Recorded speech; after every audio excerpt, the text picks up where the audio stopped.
আরে বাবা, এরা কোথায় গিয়েছে? দাঁড়া দাঁড়া, তোমাদেরকে সব বলছি। প্রথমেই ঘুম থেকে আমি উঠে গেলাম। তারপর আমি উঠে যেয়ে আমি ভালো করে মুখটা ধুয়ে নিলাম।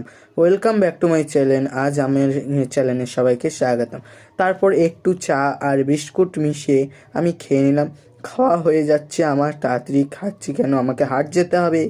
আর বিছানা গুছিয়ে নিলাম। তারপর আমরা চললাম হাটে। এই দেখো, আমি একটা বন্ধুকে ডাকতে যাচ্ছি। প্রথমে ডাকতে যাচ্ছি, তো এরপর দেখছি ওরাই আমাকে ডাকতে আসলো। এরপর দেখো আমি চলেই যাচ্ছি এখন হাট। এই দেখো হাট যাচ্ছি আমি। এটা কোন হাট বলো তো? এটা পারুলিয়া হাট। তোমরা পারুলিয়া হাটে আসবে, দারুণ দারুণ মজা করতে পারবে। দেখো কত গাড়ি। আমরা এই দিক হয়ে পেরিয়ে গেলাম। আর সবজি বাজার, আরে আমরা কি কিনতে গেছিলাম? আমরা আলু বাজার করতে গেছিলাম। আর এ দেখো আমি কচুরি কিনে নিয়েছি। আর এই ছেলেটা সবাইকে টাটা, বাই বাই।